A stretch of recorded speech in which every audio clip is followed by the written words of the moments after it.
l'honorable Félix Tshisekedi. Ensuite, l'opération est une étape importante dans la manifestation de l'unité de ce moment avec beaucoup d'impatience. La cérémonie consistera d'abord dans la lecture à sa signature. Je vous remercie. De l'opposition politique congolaise. Réunie ce mercredi 11 avril 2018 à Kinshasa, l'opposition politique congolaise exprime sa profonde préoccupation face à l'attitude désinvolte de la CENI dans la gestion du processus électoral.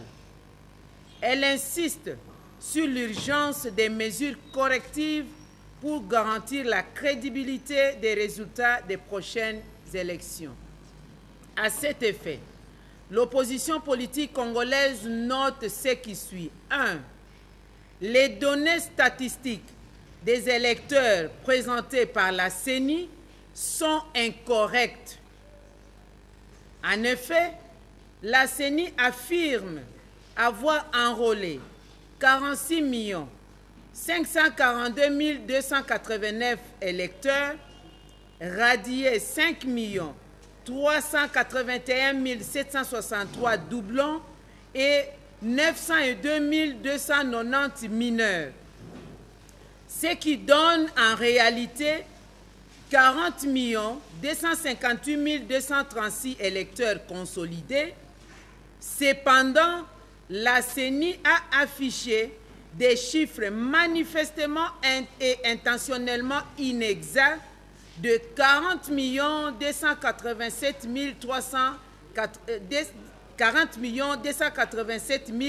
387, soit un gap de 29 151 électeurs. Ce qui dénote le caractère peu sérieux du travail de la CENI. 2.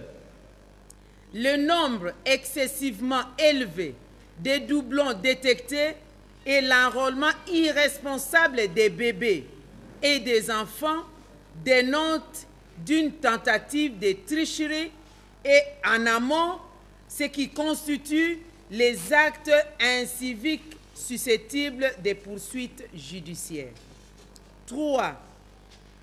Face à ces dérives, dans les opérations d'enrôlement, de nettoyage et consolidation du fichier électoral, l'audit du fichier électoral et du serveur central s'impose, suivi de la publication des radiés et des mineurs enrôlés par circonscription, l'annulation et le retrait des cartes invalidées afin d'éviter toute exploitation ultérieure lors de vote.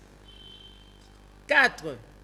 Prend acte de la position officielle du gouvernement coréen et la commission électorale coréenne qui relève les risques de fraude à grande échelle liés à l'utilisation de la machine à voter proposée par l'entreprise Miru System. Le gouvernement coréen s'étant désolidarisé de cette entreprise, elle réitère son rejet de la machine à voter et insiste auprès de la CENI sur l'urgence de l'abandon de ces projets porteurs des germes de conflits et invite par ailleurs le gouvernement coréen de faire annuler les contrats liant l'entreprise Miru System et la CENI, car conclus sur fond de graves suspicions de corruption. Demande instamment aussi aux États-Unis et aux pays occidentaux et à la République de Corée à bloquer les comptes de l'entreprise Miru System pour transactions illicites. 5. Dénonce les détournements qui caractérisent la commande des machines à voter, car il n'existe aucune ligne budgétaire dans la loi de finances de l'exercice 2018 relative à l'achat des machines à voter. invite le procureur général de la République à ouvrir une action d'information judiciaire, d'autant plus que la machine à voter coûte en réalité 400 $ et est achetée par la CENI au prix de 1 500 $ américains la pièce, fait reconnu par le président de la CENI. 6. Prend acte du retrait du soutien technique à la CENI sur la question des machines à voter par l'Association mondiale des organes de gestion des élections, AWEB en sigle. 7.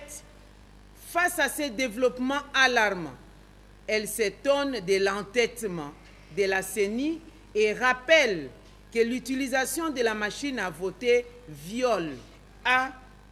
la Constitution qui exige les élections libres, transparentes et secrètes. B. Les dispositions pertinentes de la loi électorale, spécialement l'article 237 ter. C. Le calendrier électoral en exécution qui prévoit au point 38, 39 et 40 des opérations d'impression et de déploiement des bulletins de vote. 8. Aussi, tout en saluant les renouvellements du mandat de la MONUSCO à travers la résolution 2409 du Conseil de sécurité des Nations Unies, invite-t-elle la communauté internationale à continuer à accompagner le processus électoral en RDC conformément aux résolutions pertinentes, notamment 2277 et 2348 du Conseil de sécurité des Nations Unies. 9.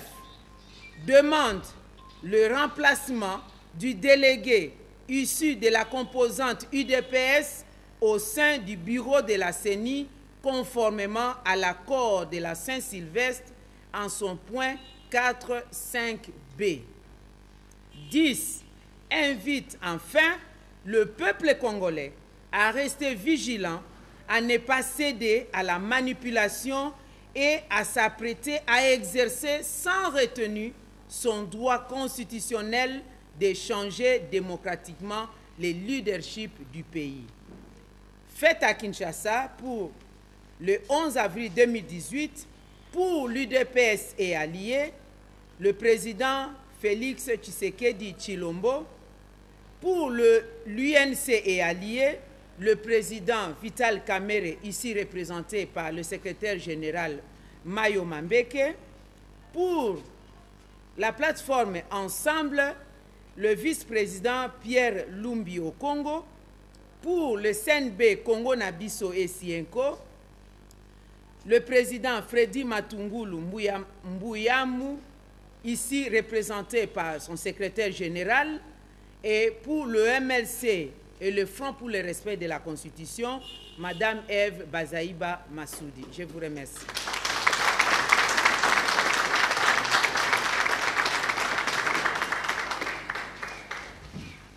À présent, nous invitons donc les journalistes à...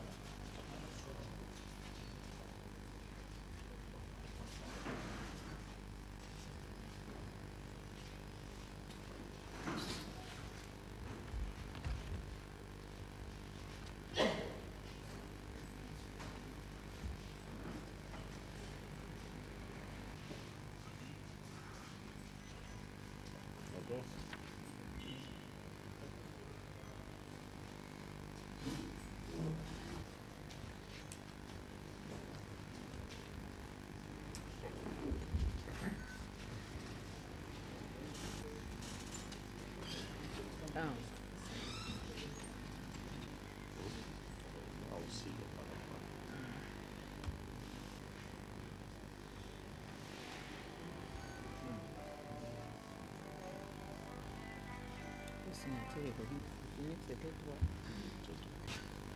Non, c'était juste pour me défiler la chaise. Attendez, ils vont